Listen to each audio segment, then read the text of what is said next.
안녕하세요. 부키치북입니다. 이번에는 나는 질병 없이 살기로 했다. 챕터 3. 암은 악마가 아니다. 나는 언어를 사용해서 밥을 먹고 산다. 언어를 글로 만들어서 책을 쓰고 언어를 말로 만들어서 방송도 하고 강의도 한다. 언어들은 서로 조합하기에 따라서 싸움을 만들 수도 있고 화해를 이룰 수도 있다. 어떤 단어들은 따뜻하고 부드러운데 사랑이 그런 경우다. 충돌과 같은 단어들은 불안감을 주기도 한다. 장미와 같은 단어들은 달콤하고 정겨운 느낌을 주는 반면에 스컹크와 같은 단어들은 반대의 느낌을 주곤 한다. 그러나 어떤 단어들은 똑같은 단어인데도 불구하고 사용하기에 따라서 다른 느낌을 줄 수도 있다. 엄청나다라는 단어가 그런 경우인데 무시무시한 느낌을 주기도 하고 크고 웅대한 느낌을 주기도 한다. 듣는 사람의 경험에 따라서 다른 의미를 주는 단어들도 많다. 그러나 어느 누구에게도 긍정적이거나 호감을 주지 못하는 단어가 하나 있다. 아무도 이 단어를 듣기 원하지 않고 생각하기도 싫어한다. 나는 지금 당신이 정말로 싫어하는 이 단어, 이 책의 핵심 사항에 대해 설명해야 하는 불편함을 가지고 이 글을 쓰고 있다. 그러나 나는 한편으로 당신의 왜곡된 지식에 대해 진실을 말해주고 그것을 아주 쉽게 설명해 주어야 하는 사명감도 가지고 있다. 나는 앞에서 여러 번에 걸쳐 이 책에서 당신이 얻어가야 할 것은 무엇인가에 대해 말한 적이 있다. 바로 새로운 사고방식 말이다. 새로운 사고방식이라고 말할 수도 있는 건 있고 진실이라고 말할 수도 있다. 기존의 관습적인 사고방식들이 왜곡되고 진실에 가려져 있기 때문에 새로운 사고방식이라고 표현했을 뿐이다. 기존의 구태의연하고 관습적인 사고방식을 버리고 새롭게 생각하기만 하면 내가 여기에서 언급하려는 단어에 대한 의미를 무한대로 확장시킬 수도 있고 전혀 다른 방식으로 접근할 수도 있다. 준비가 되었는가? 그렇다면 말해보겠다. 바로 암이다. 나는 지금 불량한 소년을 입 밖으로 내보냈다. 당신은 어떤 느낌인가? 뭐 별로 좋은 느낌은 아닐 것이다. 이해한다. 만일 암이 당신이 그동안 알던 것과 다르다는 사실을 새롭게 알게 된다면 당신은 놀랄 것이다. 만일 진실이라고 믿어왔던 것이 가짜로 판명된다면 당신은 또한 놀랄 것이다. 지구상에는 그런 것들이 수도 없이 많다. 진실이라고 믿어왔던 것들의 정반대편에 있는 것들이 사실은 진실이라고 판명되는 사례가 지구상에는 너무도 많다는 말이다. 교과서를 새로 써야 하며 기존의 가치관을 바꾸어야 하는 어려움에 처하게 된다. 아주 쉬운 예를 들어보겠다. 지구는 온 우주의 중심이기 때문에 태양도 지구를 중심으로 돈다 라고 확신하던 때가 있었다. 모두가 그렇게 믿었다. 그러나 코페르니쿠스와 같은 과학자들과 천문학자들이 나타나 그것은 진실이 아니라고 주장하기 시작했다. 그들은 많은 증거들을 내보이며 진실을 주장했지만 비난을 받았고 공경에 처해졌고 결국 감옥에 가고 말았다. 갈릴레이와 같은 사람은 장례조차 치를 수 없어 묘지를 마련하는 일조차 허용되지 않았다. 그 당시 그렇게 주장하는 것은 신성모독이었으며 완곡하고 부드럽게 주장하는 것조차도 신의 이름으로 허용되지 않았다. 나는 지금 암이 좋은 것이라고 당신을 설득하려는 것이 절대 아니다. 나는 지금 최소한 당신은 자연의 기본적인 현상을 잘못 이해하고 있다는 사실을 말하고 싶은 것이다. 대부분의 사람들은 암이 괴물이며 악마라고 생각하고 있다. 암은 인간을 지옥의 문 앞까지 끌고 가서 살점을 먹어치운 다음 앙상한 뼈를 불구덩이에 던져놓는 악마라고 생각한다. 나는 당신의 그 암에 대한 잘못된 생각이 더 무섭다. 당신은 암에 대한 오해 때문에 두려움으로 떨고 있기 때문이다. 암의 원인을 알아야 치료법도 나온다. 모든 막대기는 양쪽에 두 개의 끝을 가지고 있다. 말을 들어보았을 것이다. 모든 동전은 양면이 있다는 말과 같다. 어떤 문제의 한쪽을 이해하기 위해서는 다른 쪽도 반드시 설명되어야 한다. 나는 무슨 문제에 부딪혔을 때 항상 당신이 알고 싶어 하지 않는 것은 당신이 알고 싶어 하는 것만큼 중요하다는 격언을 떠올린다. 당신은 어떠신가? 예를 들어 어떤 저명인사가 하나의 주제에 대해 강하게 주장하면 그것을 믿어버리는 경향이 있다. 그 사람이 저명인사이고 당신이 원하는 것이 그것이기 때문이다. 그러나 반대편, 즉 당신이 별로 원하지 않은 쪽을 찾아내보면 의외로 해답이 거기 있을 때가 아주 많다. 에너지 넘치는 건강이란 무엇이며 어떻게 하면 건강해지는가를 알기 위해서는 정반대편에 무엇이 있는지 살펴보아야 한다. 이때 막대기의 다른 쪽 끝을 생각해보면 답이 있다. 바로 암이다. 당신은 어떻게 해서 암이 생기는지 잘 알지 못하고 있다. 알고 있더라도 어렴풋이만 알고 있다. 암이란 무엇이고 암이 어떻게 생겨나는지 알기만 한다면 암에 안 걸리고 평생을 사는 것은 너무도 쉬운 일이 아니겠는가? 에너지 넘치는 몸과 마음을 만들어주는 생활 습관을 배우고 적용하기만 하면 암은 평생 당신 몸에 들어오지 않을 것을 장담한다. 건강한 삶과 암은 서로 동시에 존재할 수 없기 때문이다. 암은 미국인의 사망 원인 2위다. 매년 50만 명 이상이 암으로 사망한다. 베트남전 미국 사망자 수 5만여 명의 10배 이상이 암으로 사망한다는 말이다. 10년 넘게 치른 베트남전 미군 사망자 수가 5만 명인데 단 1년 만에 그 10배가 암으로 사망한다는 말이다. 미국뿐만이 아니라 전 세계적으로도 암은 20세기 이후 사망 원인 1위의 자리를 유지하고 있다. 그런데 이토록 위험한 암의 원인이 잘못 알려지고 잘못 이해되고 있다는 것이 지금 이 책을 쓰고 있는 하비 선생의 주장이다. 암은 문제의 원인이 아니고 문제의 결과다. 그러나 이와 같은 진실이 잘못 이해됨에 따라 너무 늦게 환자들을 치료하느라 헛된 돈 수천억 달러가 매년 낭비되고 있다.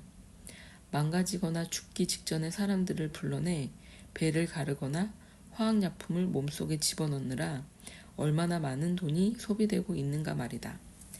더욱 끔찍한 것은 수백만의 사람들이 미리 예방하면 아무 일도 아닌 일 때문에 지금도 병실에서 가족과 친척들의 돈을 갉아먹으면서 죽어가고 있다는 사실이다. 암의 검진과 투약과 수술이라는 관습적인 의료행위는 매우 상업자본주의적인 의료행위다. 우리가 기존의 경색된 사고방식을 새로운 사고방식으로 바꾸어 조금만 유연하게 사고한다면 암보다 더한 병도 부드럽게 해결할 수 있다는 말이다. 1998년 워싱턴 DC에서 암 정복을 위한 대행진이라 불리는 모임에 15만 명이 참가했다. 타이타닉호의 비극적인 사건으로 사망한 사람이 1,500명인데 미국에서는 그 인원이 매일 암으로 사망한다고 외치며 다음과 같이 주장했다. 미국 정부는 암을 최우선 정책으로 선정해서 치료하라. 그러나 이 구호는 잘못되었다. 그들은 잘못 생각하고 있었다. 우리는 암의 치료가 아니라 암의 예방을 최우선 정책으로 선정해야 된다.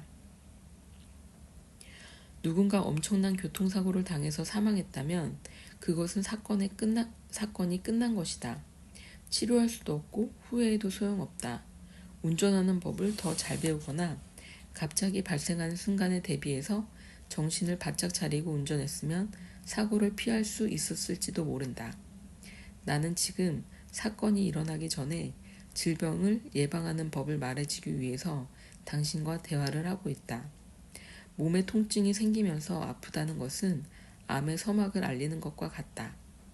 나는 이 책을 통해서 몸에 통증이 생기고 불편하다고 느끼면 반드시 상황은 더 악화될 가능성이 있다는 점을 강조하고 싶다.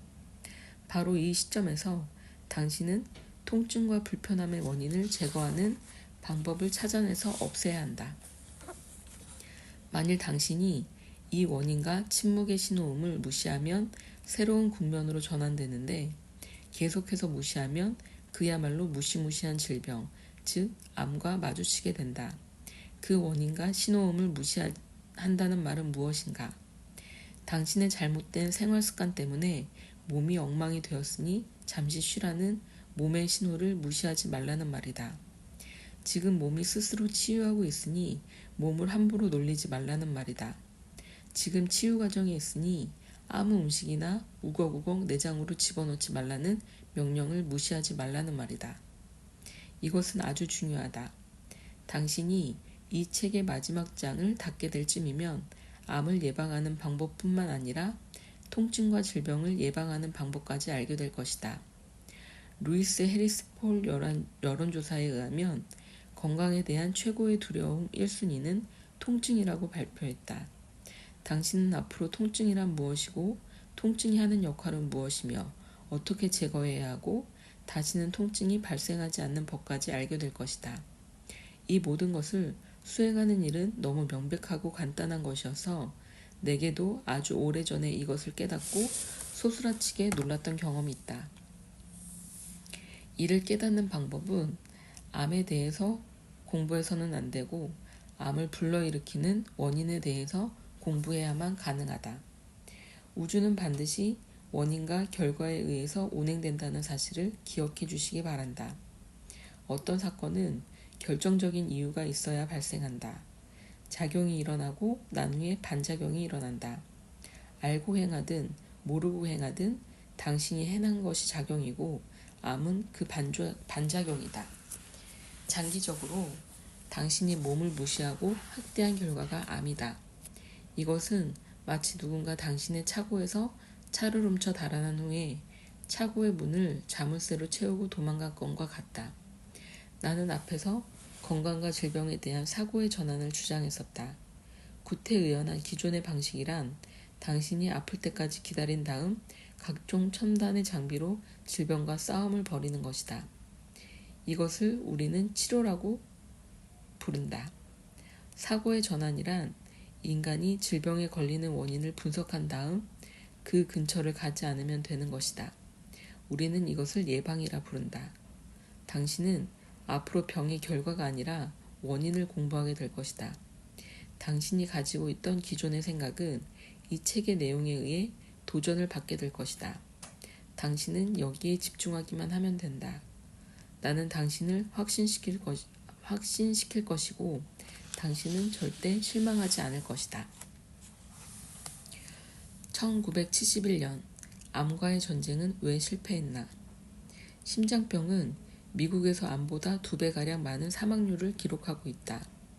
그러나 사람들에게 가장 두려운 병에 대해서 질문하면 대부분 암이라고 대답한다. 그렇게 무서운 병인데도 암이 무슨 병인지 아는 사람은 거의 없다. 당신도 그렇지 않은가? 당신 친구에게 암이 무슨 병인지 물어본다면 그걸 모르는 바보가 어디 있냐? 암이 뭐냐 하면 그 다음 문장을 읽기 힘들 것이다. 암이 무엇인지 적어보라고 하면 더 확실해진다. 사람들은 암을 치료하는 방법은 들어서 조금 안다. 그러나 건강이나 의료산업 쪽에 종사하는 사람이 아니면 좀처럼 암이 무엇인지 대답하기 힘들다. 아니 사실 그들도 암이 무엇인지 잘 모른다. 과학자나 그 분야 연구원들에게 물어보아도 속 시원한 대답은 듣지 못할 것이다. 추정과 가설과 이론은 많다. 그러나 암이 무엇인지 적어보라 하면 그 전문가들도 머뭇거리면서 확실한 것은 아무것도 없지만 계속 연구 중이라고 대답할 수밖에 없다. 1971년 리처드 닉슨 대통령은 미국 암 퇴치법을 발효하면서 암과의 전쟁을 선언했다. 미 국립암연구소의 1972년 예산은 전보다 2배나 증액되었고 미국 탄생 200주년이 되는 1976년을 기념하여 그때까지 암을 완전히 정복하겠다는 신념을 미국인에게 공표했다. 암과의 전쟁을 선언한 이후의 결과는 어땠을까? 14년 후에 그 첫 번째 결과가 나왔다. 1971년에는 미국인 4명 중 1명꼴로 암이 발병했는데 14년 후에는 오히려 3명 중 1명꼴로 암 발병률이 증가했다. 또한 1971년에는 3가족 중에 2가족 정도로 암 환자가 발생했는데 14년 후에는 4가족 중에 3가족으로 암 환자 발병률이 증가했다. 발병률보다 중요한 것이 사망률인데 1971년에 6명 중 1명꼴이었던 것이 14년 후에는 5명 중 1명꼴로 증가했다. 무려 22%가 증가한 것이다. 하버드 대학의 생물 통계학자이자 미 국립암연구소 저널의 편집장을 역임한 바 있는 존 베일러 박사는 미 국립암연구소에서 24년간 연구해온 이 분야의 권위자로 연구 결과를 1986년 뉴 잉글랜드 의학 저널에 발표했다. 그는 1950년부터 1985년까지 암에 대한 투쟁의 결과를 발표하면서 다음과 같이 적었다. 암의 치료율을 개선하기 위해 헌신적인 노력을 기울였음에도 불구하고 치명적인 죽음을 초래하는 암에 대한 각종 현대적 치료 방법이 효과적이라는 어떤 결과도 35년 동안 증명되지 않았다. 암에 대한 모든 치료법은 설 자리를 잃었다. 암 발병률은 오히려 증가했으며 이제 암을 예방하고 정복하는 모든 일이 실패로 돌아갔음을 솔직히 인정한다.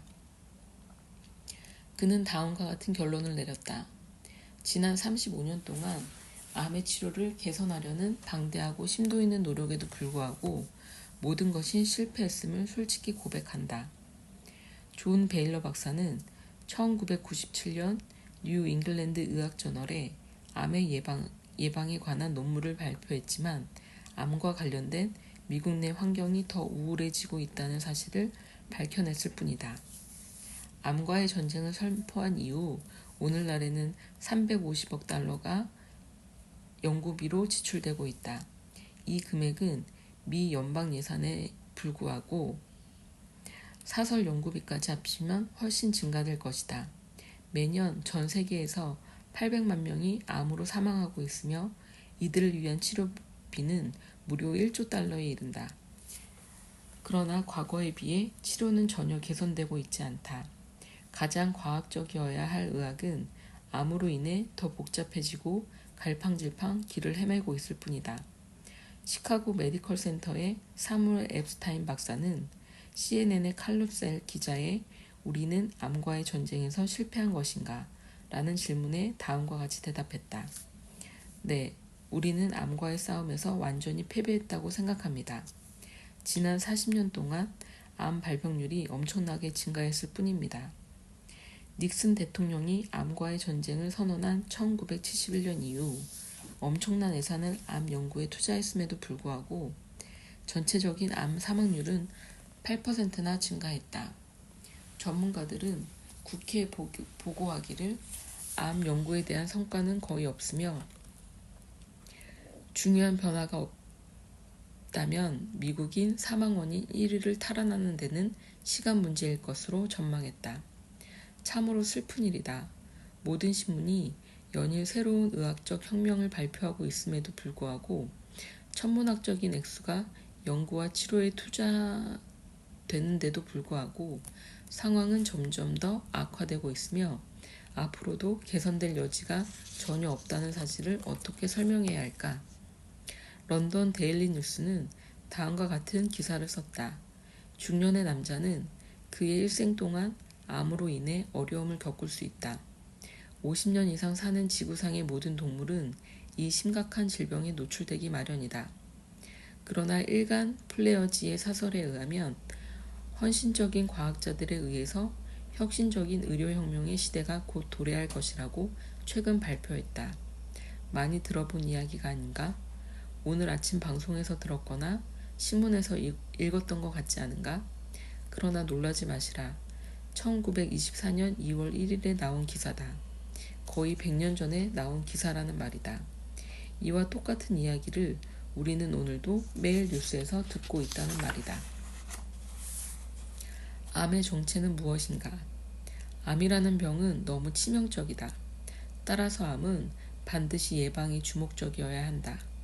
이 책 또한 암의 예방적인 측면을 목적으로 하고 있어서 암이 무엇인지 필요 이상으로 복잡하게 말하는 것은 피해야 한다고 생각한다.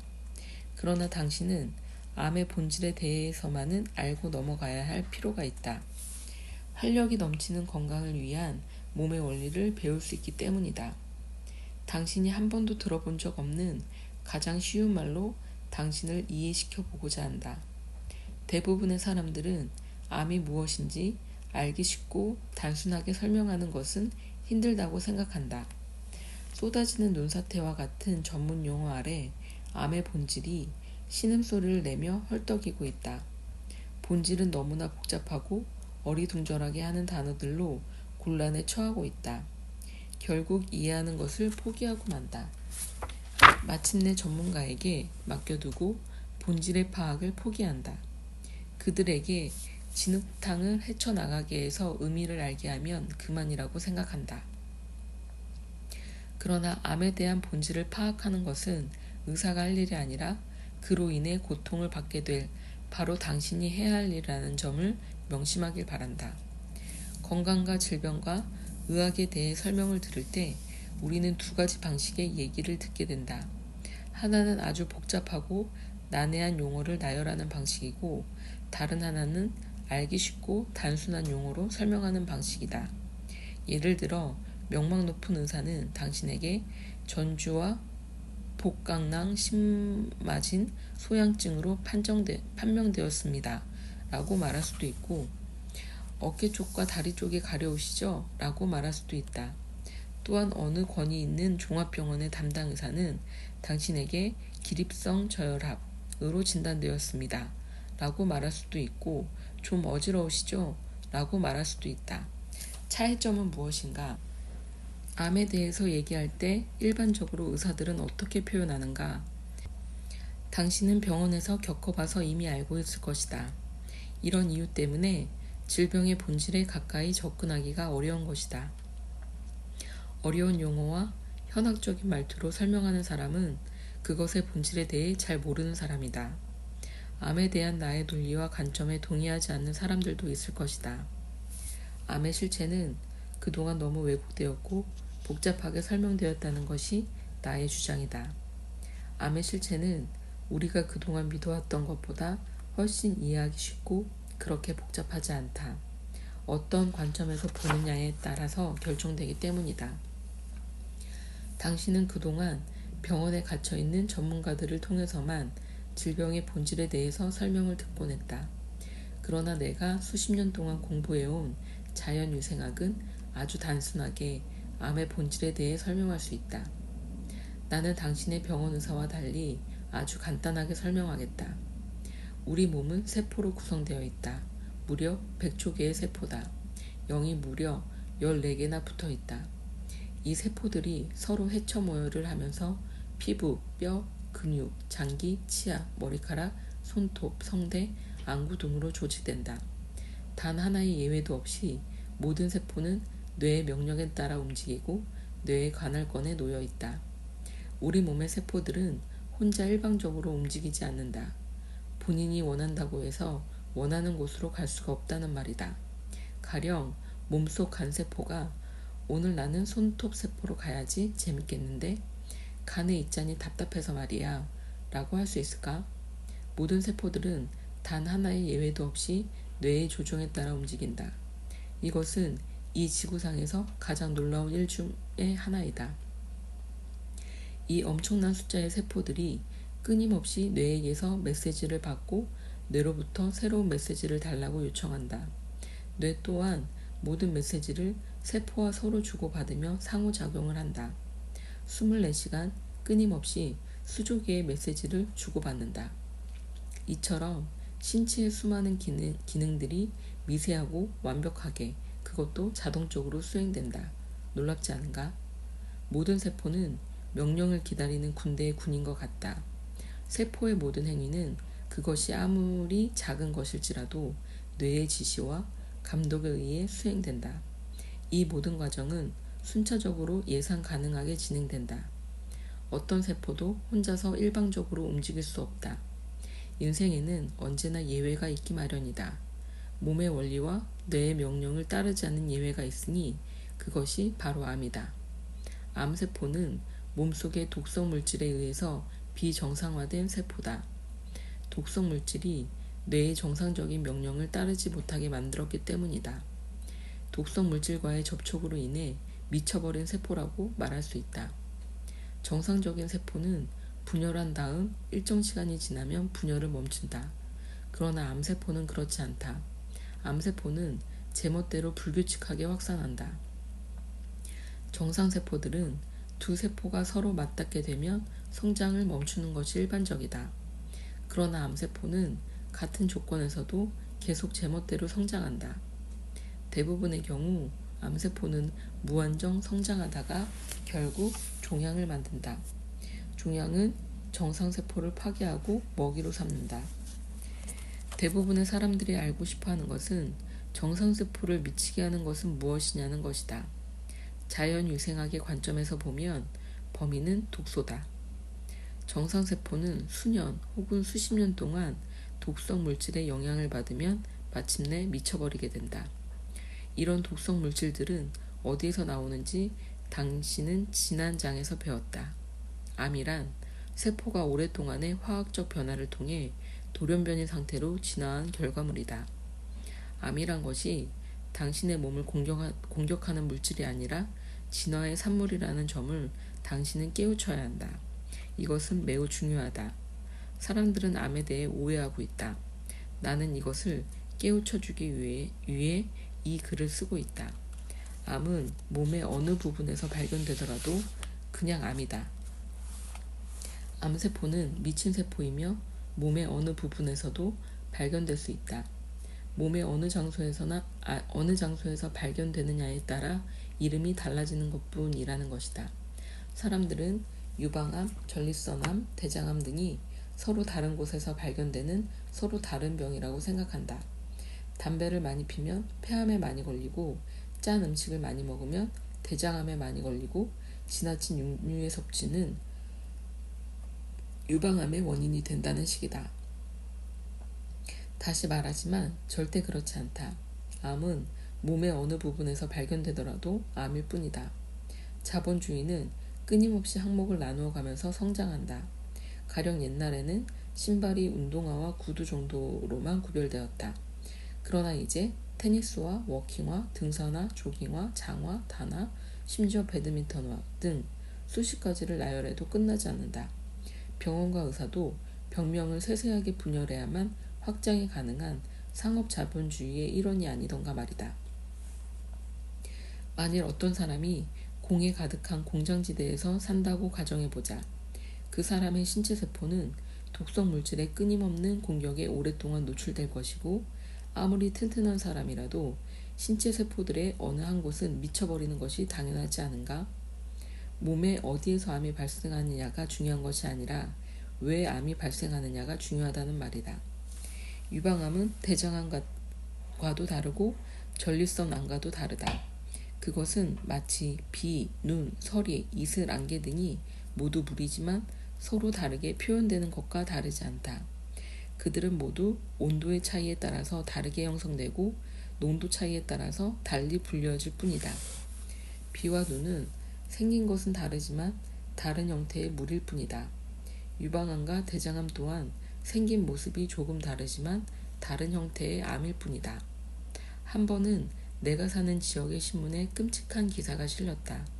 거기에는 암에 걸린 3명에 대한 내용이 있었는데 그중 한 여성의 기사가 눈에 띄었다. 그녀에게 3가지 암에 걸렸다는 것이다.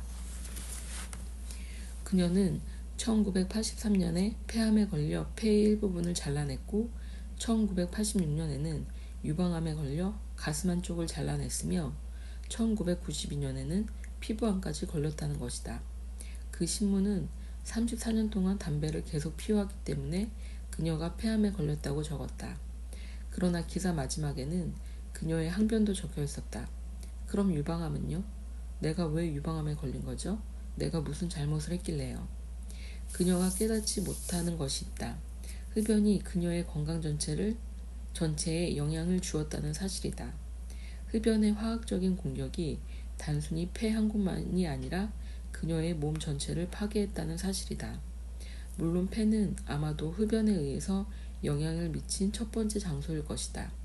그러나 흡연과 관련된 그녀의 생활습관 전체가 그녀의 세포들을 미치게 한 결정적인 요인이라는 말이다. 담배와 같은 독성 물질이 그녀의 신체 세포에 영향을 주었을 것이다. 폐 한 곳만이 아니라는 말이다. 여성의 흡연은 폐암뿐만 아니라 유방암과 피부암의 주요 원인이다. 흡연을 비롯한 각종 부정적인 생활습관이란 육식과 정제식품 등의 섭취 등이 있을 수 있다. 흡연하는 사람들은 대부분 육식을 좋아하고 각종 인스턴트 식품을 많이 섭취하는 경향이 있기 때문이다. 그러나 흡연은 그녀의 가장 약한 부분, 즉 폐에 영향을 주었을 것이다. 암은 한순간에 발생하지 않는다. 그것은 매우 오랫동안 원인을 제거하지 못한 결과로 나타난다. 세포는 매우 느린 속도로 돌연변이화된다. 잠을 자러 갔다가 아침에 일어나니 암에 걸렸다는 일은 결코 발생하지 않는다. 암세포 하나가 12개 암세포로 되는 데는 1년이 걸린다. 이와 같은 속도로 볼 때 연필 심지만한 크기로 변하려면 6년이 걸린다. 결국 눈으로 암세포를 발견하려면 10년이란 오랜 시간이 걸린다. 그렇게 오랜 시간이 지나야만 1cm의 콩알 크기만큼 성장한다. 그래서 암이란 생활습관병이라고 내가 주장하는 것이다. 3대 암 치료요법이라 불리는 수술, 방사선요법, 항암제 투여와 같은 전통적인 방법은 암이 성장한 후에 공격을 가해서 파괴하는 사후요법에 불과하다. 이것들은 결과에만 영향을 미치는 것이다. 당신이 암 진단을 받아서 수술로 조직을 제거한 후 다시 그 암의 원인이 되는 옛날 생활습관으로 돌아간다면 당신은 그야말로 고통스러운 암의 과정으로 컴백홈하게 되는 셈이다. 당신의 의사는 친절하게 암이 전이되었다거나 암이 재발되었다거나 암세포가 숨어 있었다는 말을 하게 될 것이다. 암세포는 재발되거나 전이되는 것이 아니다.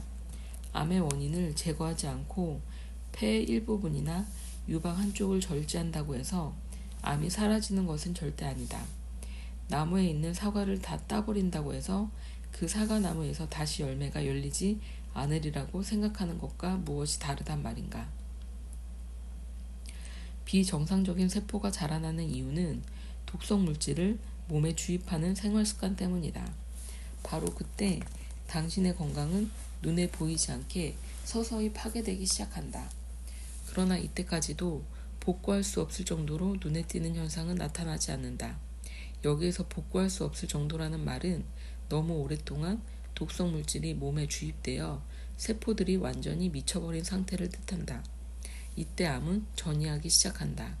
암이 시작한 장소에서 쏟아져 나와서 다른 장소로 침투하기 시작한다. 이때부터는 예방법으로는 소용이 없어서 다른 방법이 동원되어야 한다. 물론 상황은 더욱 나빠지겠지만 개선할 수 있는 방법이 없는 것은 아니다. 암이 일단 발생했다고 해도 개선시킬 수 있다는 점을 반드시 기억하시라. 암이 눈으로 확인되는 크기로 자라기까지 10년이라는 장구한 세월이 걸리기 때문이다. 질병은 확연되게 구분되는 7가지의 단계를 거친다. 7단계 중 앞쪽의 6단계에서 문제점이 발견되면 암을 포함한 모든 질병은 치료될 수 있다. 다시 말해서 당신은 건강한 당신의 몸에서 완전히 미친 세포들의 결합체가 자리를 잡기까지 너무도 많은 시간이 남아있다는 말이다. 거기에다가 당신의 몸은 이 미친 세포들을 치료할 준비가 항상 되어 있다. 당신의 몸은 항상 당신 편이라는 점을 명심하길 바란다. 당신의 몸은 항상 당신 편이다. 자연위생학은 우리에게 몸은 항상 당신 편이라고 가르친다. 몸은 항상 가능한 최고의 건강 상태를 만드는 쪽으로 작용한다는 말이다. 인간의 몸은 스스로 복구하고 스스로 치료하며 스스로 유지하는 강력한 기능이 있다.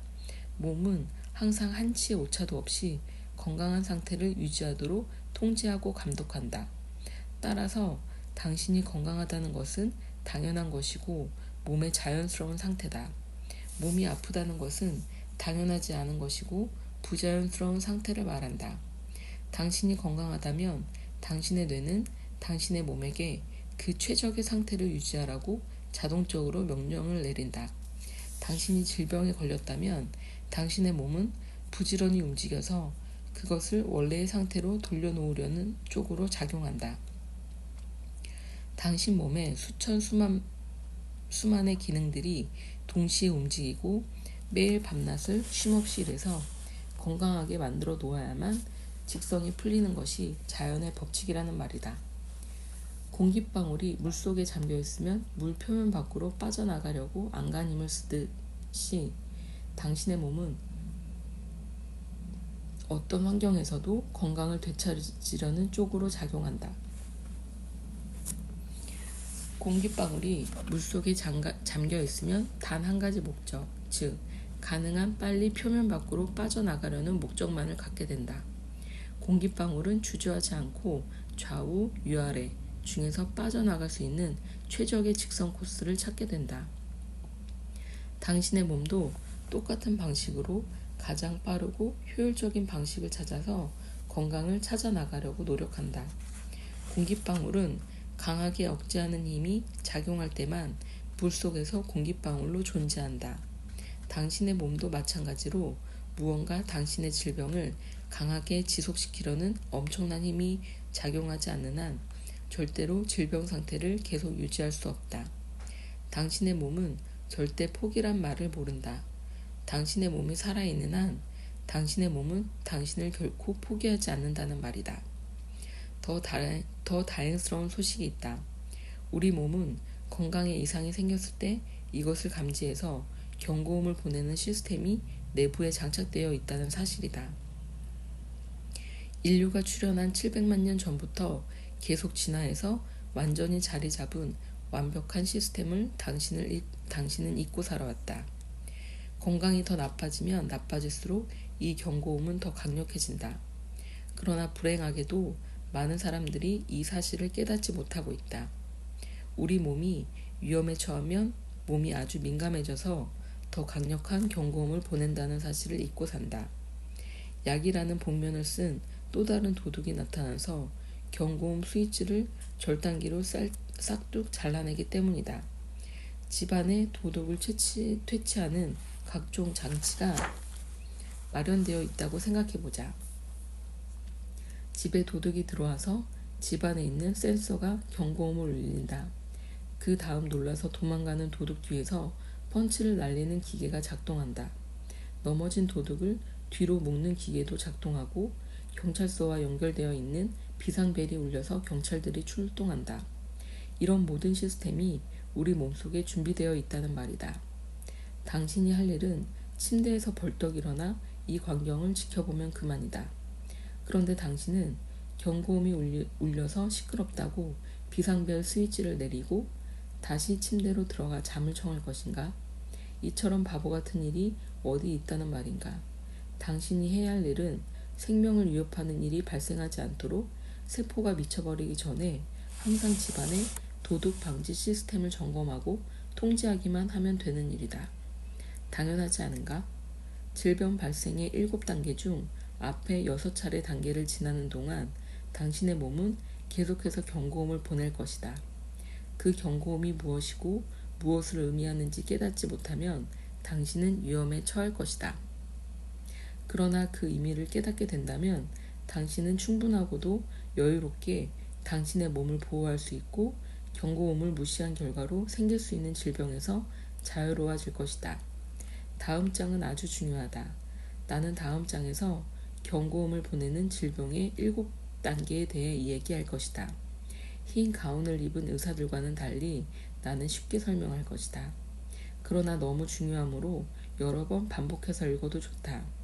여기에서 언급하게 될 내용들은 짜증, 분노, 통증으로부터 당신을 구해줄 것이고 나아가 당신의 생명을 구해줄 것이다. 질병 없이 건강하게 사는 법을 이해하는 키포인트가 되리라고 감히 단언한다.